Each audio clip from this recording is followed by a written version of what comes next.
how, so that as this comes back up the agenda, as we move out of the cost of living crisis, you're ready, credible, and not greenwashing in the next sort of 4 to 5 years. So we did a lot of research on this subject, actually. I'm holding it here, because whilst I write it, I can never memorize it all. But one of the things that we asked was actually, well, as a loyalty program member, what do you want to see programs doing? And actually, the hierarchy, I think, was really interesting. So I'm just going to read it out to you here, but if anybody would like a copy, just give me a shout. So what we found was that 71% thought that loyalty programs should help people live more sustainably or support the environment.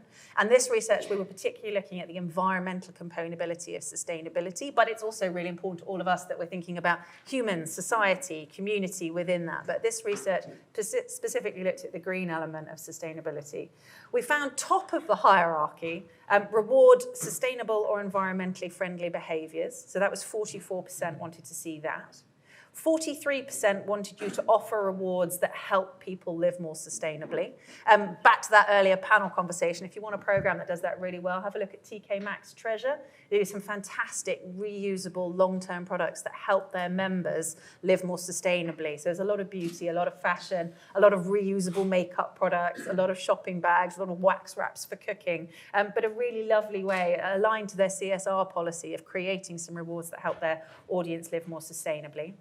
Next, at 39%, came supporting environmental charities. In this market, Marks & Spencer's is probably the longest at this and probably the best at it, with some really interesting categories of what they enable through their Sparks program. But I'd also recommend checking out Pets at Home VIP. They do some great pet charity sustainability things in that space too. 31% digital loyalty card rather than a plastic or a paper one, if you've got the right audience. Really important. Lidl Plus, enormous program, famously launched without a card. So has that sustainable benefit, but also obviously that commercial benefit too. So the CFOs love that one. Next comes carbon offsetting, 28%. So offset the carbon so that it's carbon neutral. 20% provide information to members about environment and sustainability. And bottom of the league, it would be interesting for those of you that also look after kind of detailed comms, offer forums to discuss environmental and sustainability issues and their solutions. Only 8% there. So focus your efforts on some really solid tactics about rewarding sustainable behaviours, offering rewards that help people live more sustainably, and supporting environmental charities with the top 3. So. I mean, the takeaway from that at the end, Charlie, is perhaps customers are saying that we're sick of talking about it. Yeah, I think what they want to see is just some solid actions that they can do that don't necessarily, at this point in time, come with a cost to them. We see that a lot, actually, in a lot of the programs that we work on. There is almost an expectation now, particularly with the big brands, that the big brands are doing it for them. They're making changes in their own life, but the hygiene factor to capture their attention is that you're doing a lot too. And perhaps, it's challenging to know how much to talk about. But there is a big difference between attitude and behaviour. That's an interesting point. Harald, I'll get your thoughts in a second, but I think, and again, the offsets is a good example of this, is that I think some people have an aversion to what they might perceive as tokenism.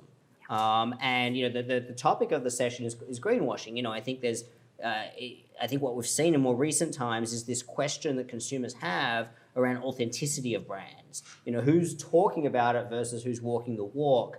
And I think so you have, authenticity, tokenism, and to what you just added there, the perception about where the brand itself just kind of sits. Does the brand appear to be authentically in this space, or are they just asking me to pay for something or to do something, but what are they doing? So this is an interesting takeaway. Harald, what could you add to that?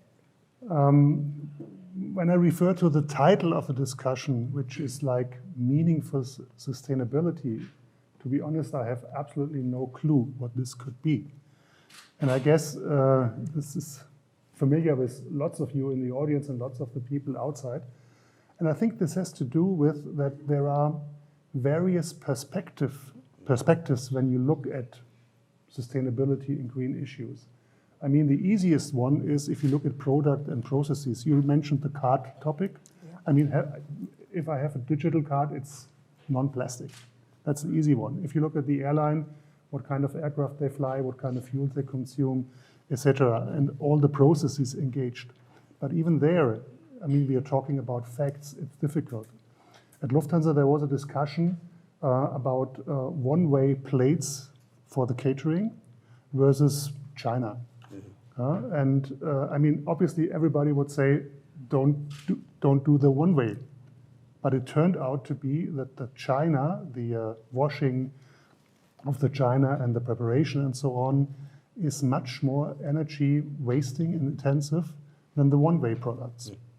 I'm not quite sure whether this is a complete calculation over all external effects or internal only, but it shows how difficult it can be to find a good solution. But product and processes is only one part of the equation. Then we're talking about the behavior of customers, and we have there the decision making. I mean, we all gave a hand to the guy from Brisbane. I mean, it's great that you are here, but on the other hand, it's a very long flight for a very short conference. But you have your personal reasons why you did it. So your decision making probably was, I have lots of other appointments, and I all pack it into one travel.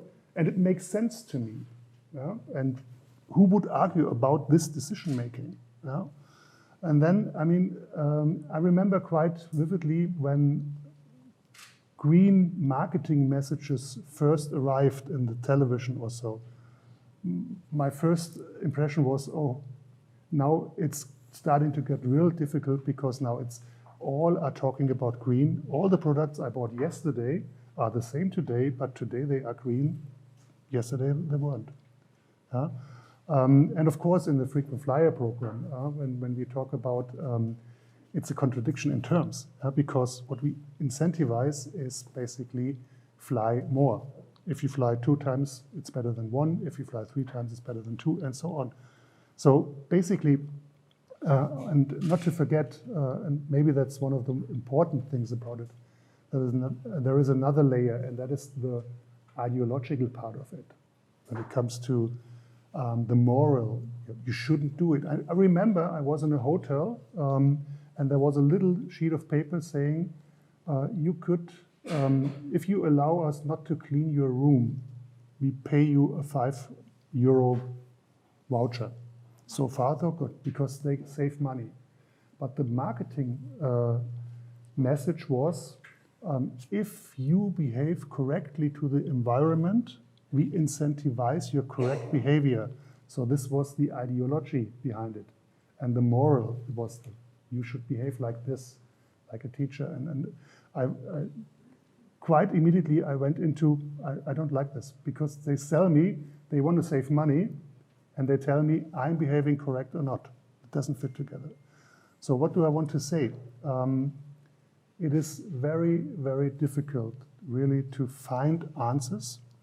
And most obviously, and I mean, you mentioned eight items or 8 priorities of people you asked. There are so many issues you have to work on to really drive green issues forward. And personally, if you ask me, what I like the most is the old Tesco slogan, every little helps. Because if every one of us does in every decision have in mind, can I save a little? Can I be a little bit less? Then, I mean, we are 110 people in the room here. There are 8 million around London. And you can go on and do the math. Every little helps. If everybody in his daily decisions does a little bit different to yesterday, then the effect is very, very big. And from a frequent flyer perspective, what we can do is basically promote this by communication, by partnerships, by interaction, and also by being, what you said, authentic. I mean, if I tell as an airline and then have a very old fleet and don't buy new ones, it doesn't fit together. Mm-hmm. So that would be my take. Every little helps. You know, it's interesting. It's interesting, Harald, as you're talking there. I mean, Charlie, you brought up the issue about cards, and from the research, yes, if I don't have to fulfill cards to my members, it's a huge cost saving, all the rest of it. If the members are saying, hey, you should be more conscious and not send me a plastic card, okay, well then that's a win there. But I also have to say it's convenience. I mean, I think we've got to a critical mass of mobile first adoption now, where I don't know about you, but I don't want to carry a physical card anymore, even if you give it to me. I don't even want to have to pull out my physical boarding pass. I was. No, it's not necessarily true. No, but I think that there's a.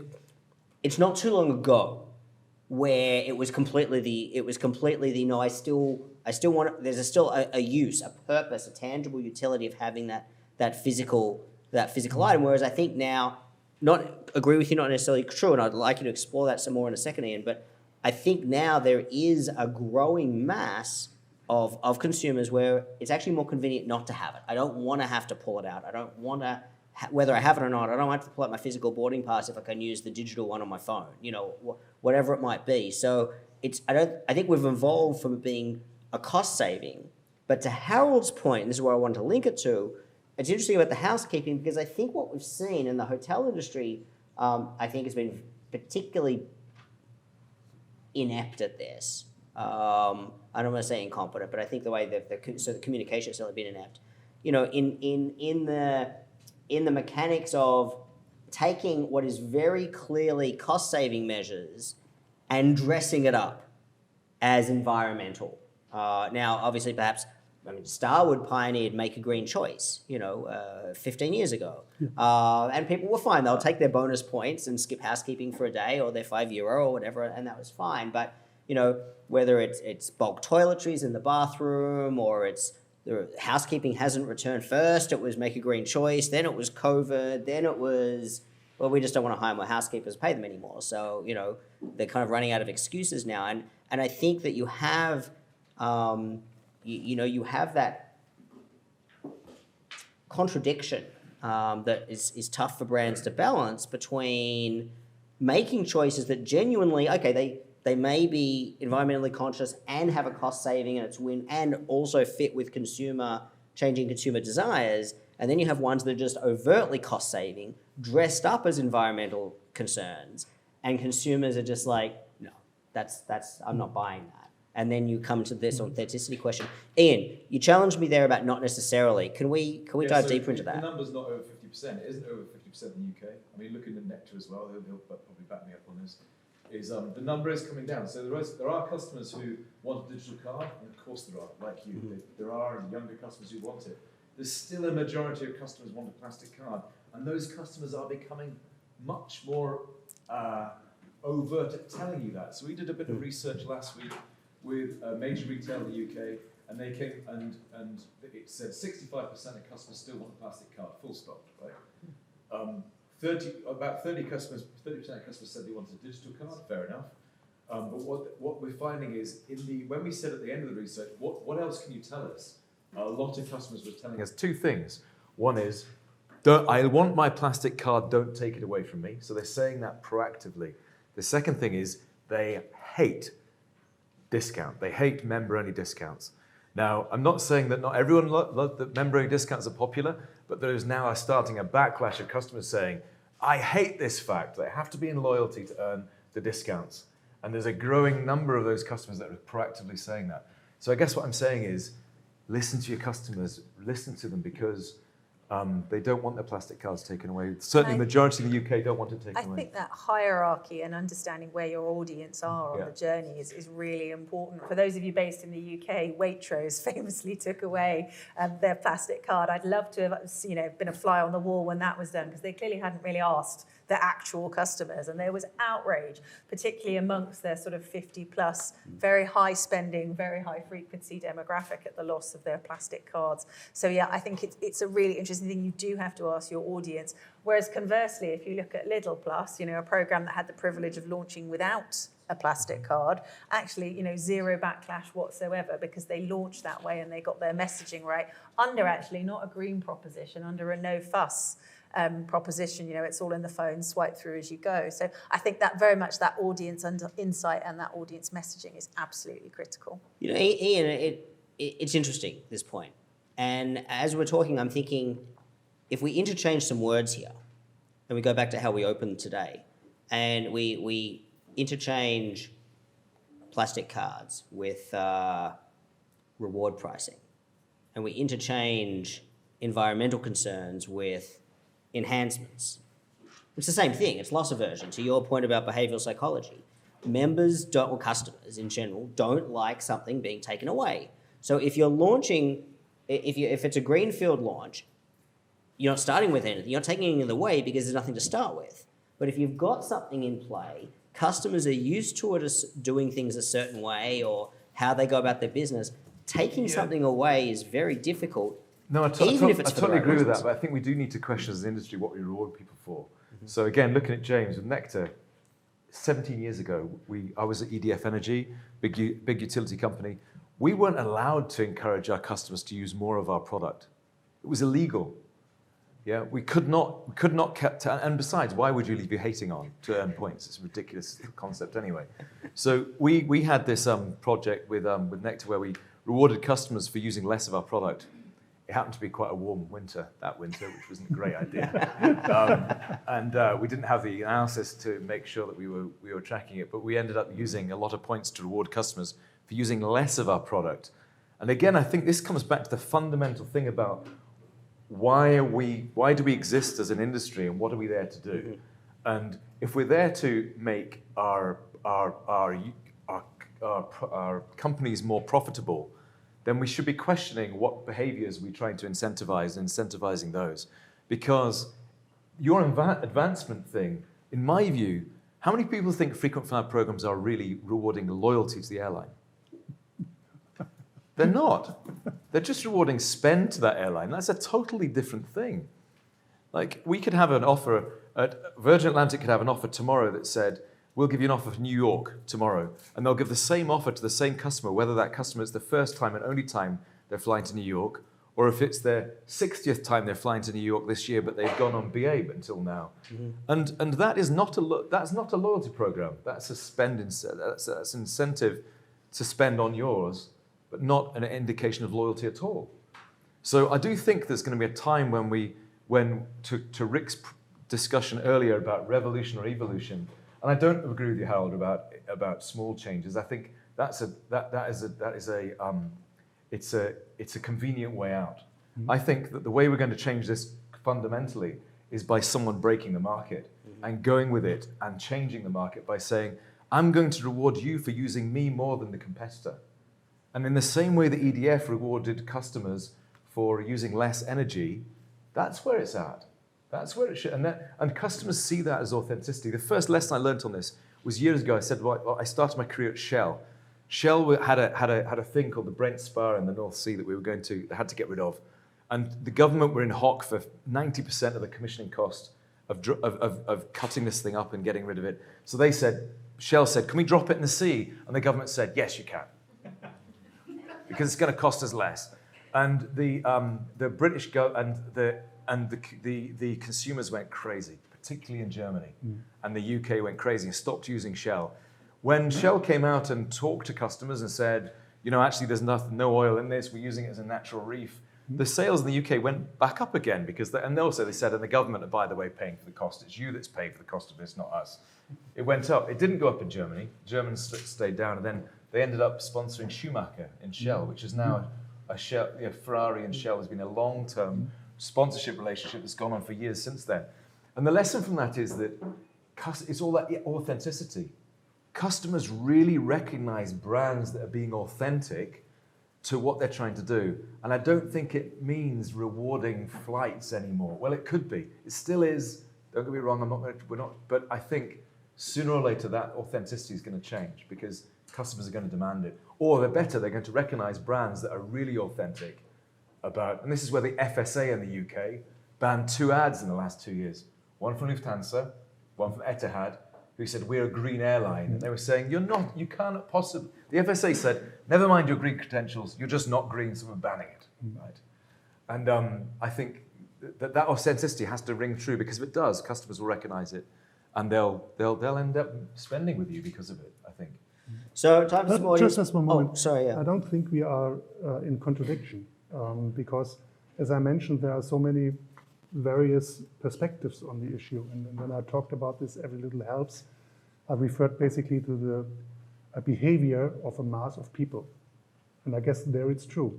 But as mentioned by Rick, does it mean evolution or revolution or both of them? I guess here it's the same. The evolutionary development is needed as well as some revolutionary changes. And I want to add something what you said. I guess that it's very important because there is a difference between I give you a service or a product that is better or convenient, and on my free will, I'd like to move to this, or there is something is forbidden, something is taken away. And if I look at, for example, what happens in Germany and probably in other countries as well, the typical policy is forbid something, make something more expensive. But when we would come to solutions that people say, okay, this is a good solution and it might be even better than what I used to have, there would be no problem in going for it. For example, if I take this electronic boarding pass, I never used it in the first time. Why? Because I was pretty unsure whether does it work here, does it work there. Today it's absolutely no problem because it just works. Except in India. Yeah. They love a bit of paper in India. That is true. But basically, let's say in 80% of your travel itineraries, it just works. So you can rely on. Just before you jump in, Charlie, I mean, it's an interesting point, isn't it? The whole carrot and the stick, provide an incentive to change customer behavior in a positive way, or take the punitive measure to try to force customer behavior. Which approach is going to have more buy-in from some? I mean, it's not just the customer; it could be your kids, your dog. I mean, psychology is built on this. The study of psychology is built on this. Is that positive incentives are much more effective for long-term learned behavior than punitive approaches. But again, that incentive has to be authentic. So one of the things that I have seen recently is, there are airlines rewarding customers for flying on a plane which has sustainable fuel. Mm-hmm. That is not authentic because you have no choice about what aircraft you actually get on, and certainly no choice about what fuel they put in it. And I think that is an example. It's not been called out as greenwash, but I think that's greenwash, really. I mean, you're rewarding customers for what? No, I think it's a good call out. PR trick. Charlie, sorry, I cut you off there. No, it's fine. I think it's very interesting that there is a tension, and I think greenwashing is a really important subject to address, but I can see where it can paralyse us all into doing nothing. So to your point, if you can't incentivise using sustainable fuel, or because we're an airline industry, we can't be in this space at all, then actually I agree with Harald that actually making small steps, and us all making small steps, is important. I do think that the revolution needs to happen, and actually that a really interesting point that Victoria raised earlier about actually frequent flyer versus loyalty is a really interesting thing that we should debate today. But doing something is better than doing nothing, and adding something in a positive way is a really great example. So we did a lovely example with Vodafone recently where we gave everybody ice lollies. Anyone remember the sun? It's now fully autumn. I had to wear tights this morning. But when we briefly had summer in the UK, we did a lovely ice lolly promotion to families everywhere. Families are really struggling. We know that days out are a real challenge for the Vodafone audience, so we did a free ice lolly. We didn't just do a free ice lolly. That would have been very easy for us. Whack out a load of ice lollies, lots of happy families across Britain. What we did was an ice lolly with a donation to the Family Holiday Charity, which helps families who are really struggling go on domestic holidays within the UK. Now, did we give away more ice lollies and get more positivity and more behaviour to Vodafone because we included that element? No. However, did we get far more positive sentiment and a lot more warmth from our audience because there was that sustainable corporate social responsibility element to that ice lolly? Absolutely yes. And the impact, whilst we didn't see it in the behaviour of the promotion, the impact in attitude was significant. So I don't disagree, but I wouldn't be paralysed into doing nothing just because you work for an airline. Growing up in Australia, our impression of summer in the UK was about a 4-hour window. So I'm impressed that you were able We had about 3 weeks. Operationalise an we had entire 3 weeks promotion in like that. chunks. Wow. Well, that's where extended partnerships summer. is great, because you can switch it on quick. That is a very good point. So we have a couple of minutes left. Audience participation time. Matthias. I hear you say a lot about taking stuff away, but I see there's so much room for replacing stuff. Yeah. I'm just thinking about the whole straw thing. A couple of years ago, everybody used a plastic straw, and it seems overnight it has changed into alternatives like a paper straw, which I don't like, but it is an alternative. You have bamboo straws. It's okay, nobody likes them. I know, but you are not taking it away, you're I travel a little bit. For me, it was the first time that my room key wasn't plastic but a kind of wood. And I love it. I love the idea.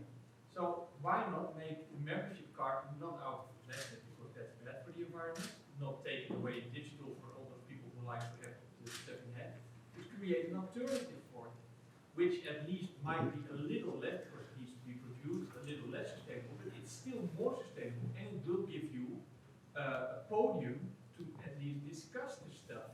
I totally agree on the wooden card front. The first time I had the wooden card was in Dubai, where I visited, saw James actually when we were there.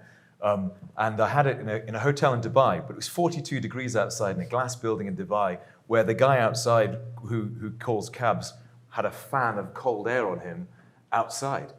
And that to me is not authentic. So to me, the wooden card, it would be brilliant if it had all the other things associated with a hotel who had any other evidence of being green other than the wooden card. So in that instance, it made me angry, actually, because it was the complete opposite of what you were saying. Does that make sense? Well, I'm more in the Harald camp, that I think that every small step is a step. Yeah. Because I believe in marginal gains and that kind of stuff. And I think that within the environment, at least you have the what I call the primary material worth of something, but there is a secondary worth and a tertiary worth, and I don't know all the English terms for it, a quarterly worth about stuff that makes people move. Yeah. And it's so easy to say you're taking it away, or just to think in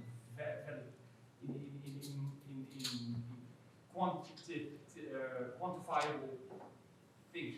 But I think there is a huge opportunity for loyalty programs, for airlines, for hotels, to take the lead in this kind of. Well, this is what I was saying about share a wallet.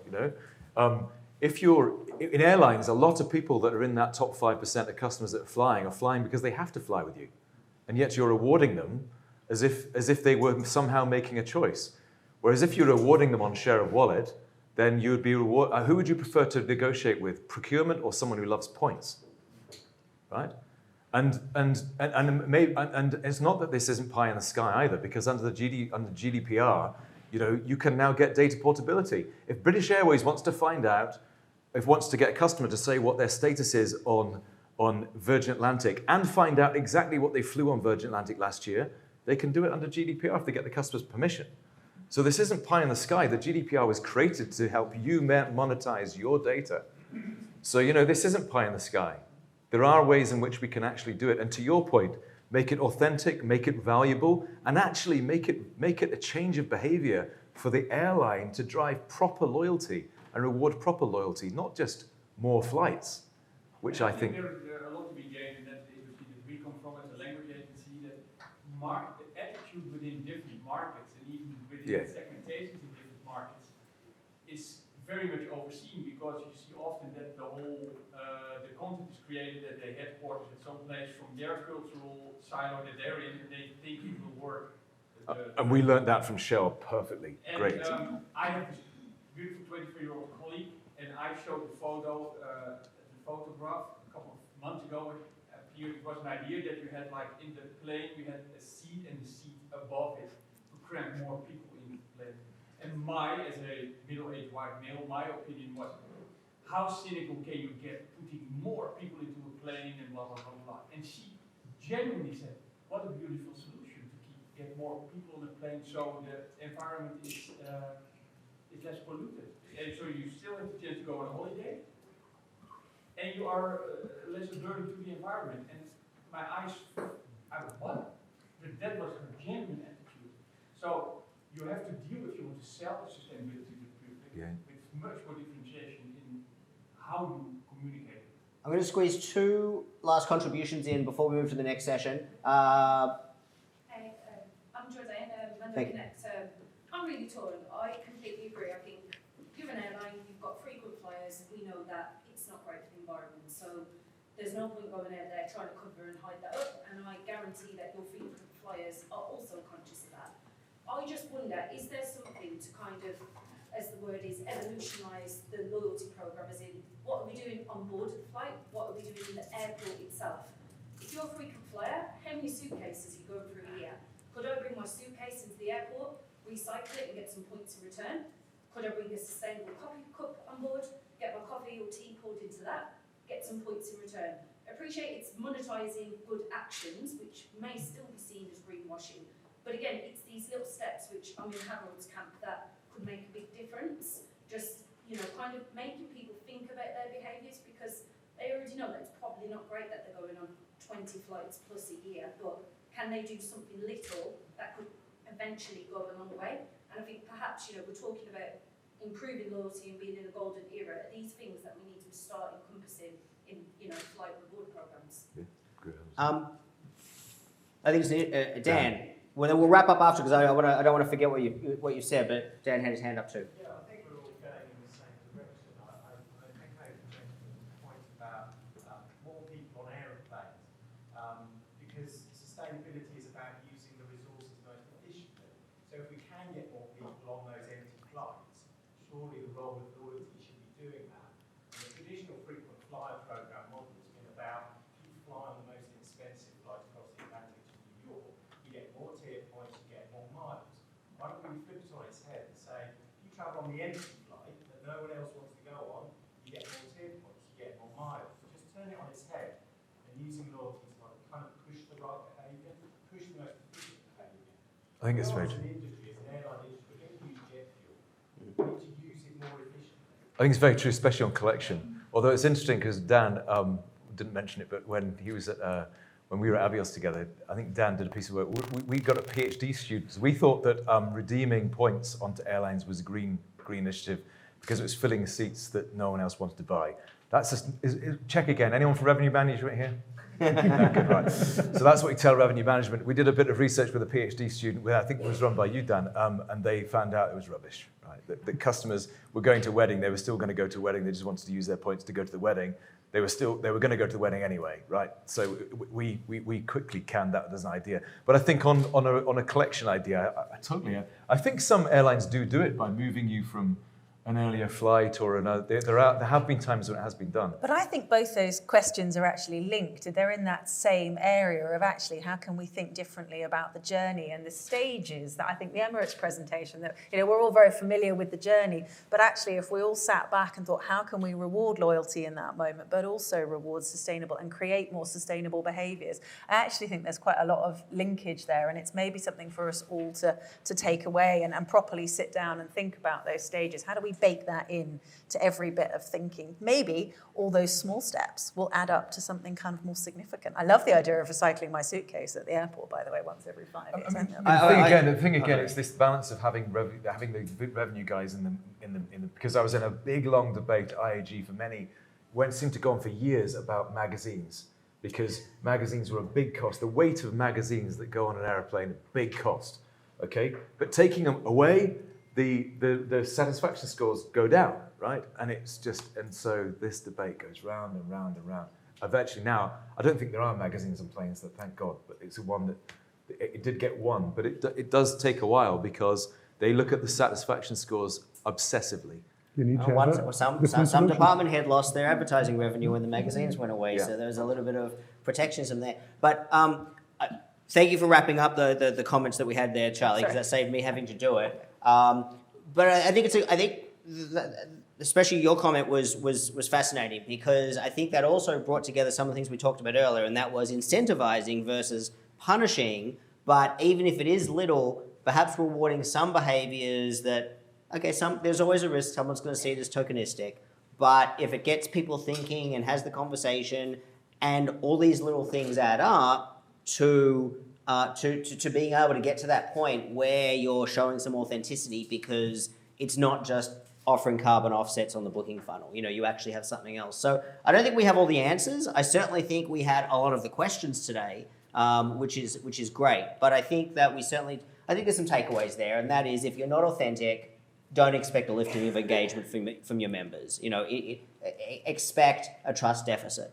There's certainly a case of little actions versus not. I think there's a case to be made about awareness or not, taking customers with you, incentives versus punishment.